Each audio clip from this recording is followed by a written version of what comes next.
এইভাবে যখন মুয়াজ্জিন ডাকে আর আমরা ফজরের সময় মুয়াজ্জিন আযান দেয়, আমরা লেপ্ত কম্বল গায়ে দিয়া নাকে মুখে দিয়া আরো আরামসে ঘুমাই, ঠিক না?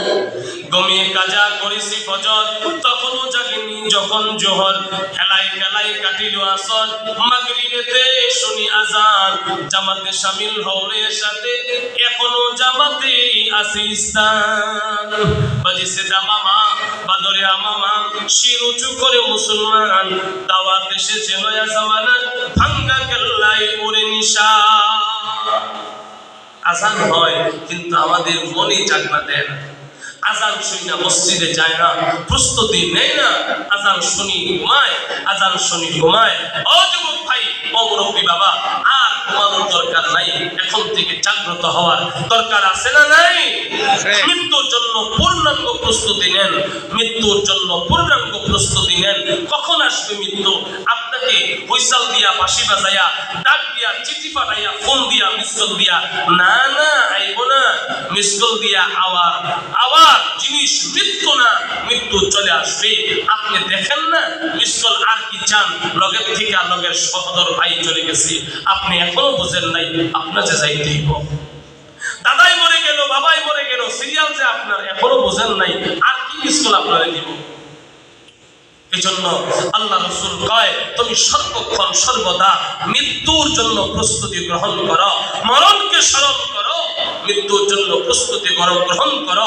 কেউ যদি মৃত্যুর জন্য অপেক্ষা করে, মরণের জন্য প্রস্তুতি গ্রহণ করে, দুনিয়ার লোভ লালসা তার থাকতে পারে কি? কোন থাকতে পারে? আমার ভাইরা, শেষ করছি, একটা উদাহরণ দিই, বুঝলেন?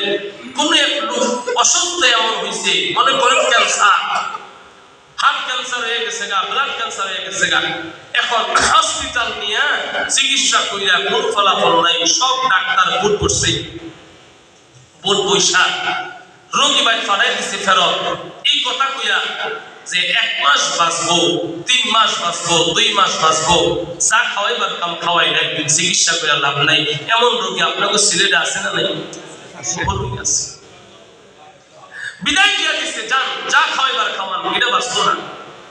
এই ব্যাপারে যদি এই কথা বলে দেওয়া হয় যে আপনারে ডাক্তার 1 মাসের হায়াত দিয়ে গেছি, 1 মাস পরে আপনি মরে যাবেন না, কারণ ক্যান্সার এমন ভাবে জড়াইছে, বাঁচার কোনো সুযোগ নেই। আচ্ছা কোন এই 1 মাসের মধ্যে এই বেটা কি জমি জমা কিনা রাখবো? বুঝেন নাই?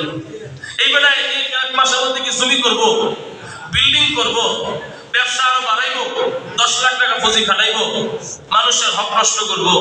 এই বেটা চিন্তা করবো 1 মাস মানবমাত্র বাঁচবো, আর বিল্ডিং করে কি করবো, আর জমি রেখা করবো কি, আর ব্যবসাটা বড় করে লাভ কি, আর কি করবো? কিচ্ছু নাই।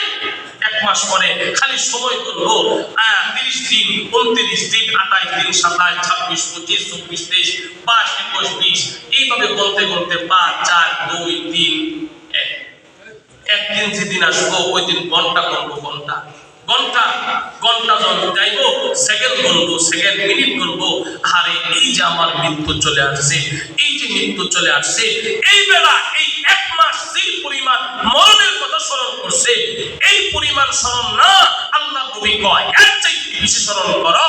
কারণ এই বেলারে তো ডাক্তার একটা সময় বান্ধা দিছে, 1 মাস একটা সময় দিছে না, 1 মাস সময় দিছে।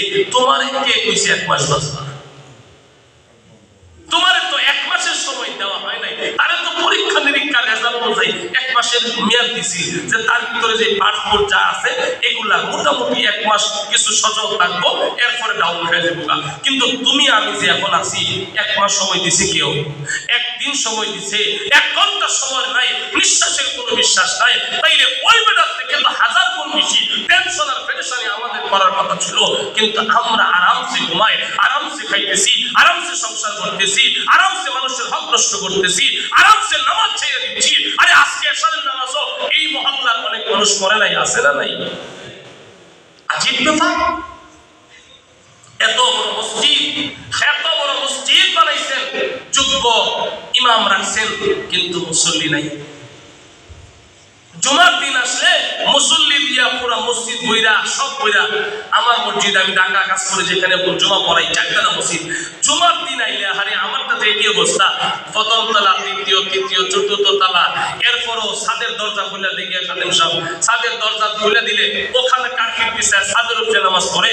আবার মসজিদের রাস্তার লগে নামাজের 15-20 মিনিট রাস্তা বন্ধ থাকে, রাস্তার মধ্যে কাঠের পিছায় দেয়, অটো রিক্সা যা যাবার কাম ভিতরের মহল্লা রাস্তা সব বন্ধ, এই 20 মিনিট আর গাড়ি ঘোড়া যেতে পারে। কিন্তু ওই জুমার দিন আসরের সময় মুসল্লি খাদেম সাহেবের জায়গায় কেউ কয়তলা মুসল্লি গেছে, কখন কি করি তা দোতলা তো তালা দেখে দিছি কি দোতলার গিরির তালা, অর্থাৎ সারা সপ্তাহ দোতলা তালা, 3 নম্বর তালা তালা, 4 নম্বর তালা তালা, ওটা নিচতলা খোলা থাকে। এও দেখি অনেক সময় মুসল্লি মরে না। তাহলে বাকি দিন কি এই মহল্লার মুসল্লি দেখেছে গা? আরে বুঝেন নাই, জুমার দিন যে মুসল্লি হইছে এগুলা কি মনে করেন আরেক মহল্লাতে আছে? এগো মহল্লা মসজিদ নাই, এগো মহল্লা তো মসজিদ আছে, হয়তো হুজুরের ওয়াজ মাল লেখা বক্তা হিসেবে 2-4 জন 20 জন থাকে, কিন্তু এই হাজার হাজার মুসল্লি যে জুমার দিন জুমার নামাজ হইল, এগুলা তো সব এই এলাকার এই মহল্লা। বাকি অবস্থা এরা কই? এরা কি মহল্লা ছেড়ে গেছে গা? না, এরা মহল্লার ভিতরে আছে, ওরা আহে না, ওরা নামাজে আহে না। আল্লাহ কয় আমি তো 5 ওয়াক্ত নামাজ তোমাদের উপরে ফরজ করছি, 5 ওয়াক্ত ফরজ করছি, জুমা শুধু ফরজ করি নাই, 5 ওয়াক্ত নামাজ মালিক ফরজ করছে। ও ভাই, এই জন্য 5 ওয়াক্ত নামাজ পড়তে হবে। মহল্লাবাসী যদি মৃত্যুর কথা স্মরণ করেন তাইলে নামাজি হয়ে যান, মসজিদ কমিটি নামাজি হয়ে যান, মহল্লাবাসী নামাজি হয়ে যান, সরদার মাতবর নামাজি হয়ে যান, সভাপতি থেকে ধরে একজন সদস্য পর্যন্ত 5 ওয়াক্ত নামাজি হয়ে যান। নামাজি যদি হন তাইলে আল্লাহ পাক আপনার এই আমলটা দেখতে চান, এই আমল যদি আল্লাহ পাক কবুল করিয়া নেয় বিনা হিসাবে জান্নাতের মালিক হয়ে যাবে। আল্লাহ কবুল করুন, বলুন আমিন। করেন আউয়াল মা ইউহাসাবু বিহিল আবদু ইয়াউমাল কিয়ামাতিস সালাহ। উম্মতেরা, কিয়ামতের দিন হাসরের মাঠে সর্বপ্রথম যে হিসাবটা নিব এই হিসাবটা হলো নামাজের হিসাব। কিসের হিসাব?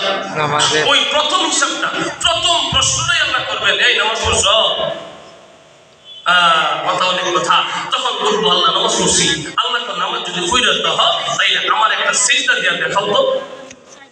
বান্দা তখন তো এরকম ব্যাপার হলো, নামাজ পড়ছি না দেখে গিয়েছি, দেখছি না ইমাম সাহেব কেমনে সিজদা দেয়।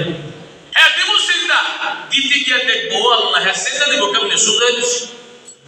এই গর্দান, এই মেরুদণ্ড, এই কোমর, এই হাঁটুর সব জোড়া আল্লাহ স্টপ করে দিব। আল্লাহ যদি সোজা করে দেয় বাঁকা হওয়ার ক্ষমতা আছে নি? ক্ষমতা নাই। আল্লাহ সব সোজা করে দিব। আল্লাহ পারি না তো, আল্লাহ কিন্তু পারবি কেমনে, তুই দেখ পারে কেমনে। আরেক বান্দারে আল্লাহ ডাক দিব, বান্দা দুনিয়াতে নামাজ পড়ছো? জি মালিক নামাজ পড়ছি। আমার একটা কদম, তখন তো আমার না দিক্কা কুদরতি কদমের সিজদা দিছ, এখন আমার দিক্কা একটা সিজদা জানাতো। ওই বান্দারে অর্ডার করতে দিলি, বান্দা সিজদায় লুটিয়ে পড়তে দিলি নাই। আল্লাহু আকবার, আল্লাহু আকবার। এই দেখ আমার বান্দাকে মেসেজ দিছি, আল্লাহ আমি তো এমনি দিছিলাম তাই না দি। আল্লাহ কইব হ্যাঁ নামাজ পড়ছে এর লেগে সিজদা দিতে পারছি, তুমি নামাজই পড়ো নাই সিজদা দিবা কেমনে? আল্লাহ আমাদের সকলকে মৃত্যুর কথা স্মরণ করে নামাজি মুত্তাকি হওয়ার তৌফিক দান করুক, বলুন আমিন। পাক্কা ঈমানদার মুসলমান হয়ে আমরা কবরে যাব, আল্লাহ সেই তৌফিক দান করুক, বলুন আমিন। আল্লাহকে ভয় করে ইবাদত বন্দেগী বেশি করব, আজকের থেকে অন্যায় অপরাধ ছেড়ে দিব, যুবক ভাইরা ভালো হয়ে যাব। আল্লাহ আমাদের সবাইকে কবুল করুক, বলুন আমিন। ওয়া আখিরু দাওয়ানা আলহামদুলিল্লাহি রাব্বিল আলামিন। আসসালামু আলাইকুম ওয়া রাহমাতুল্লাহি ওয়া বারাকাতুহু।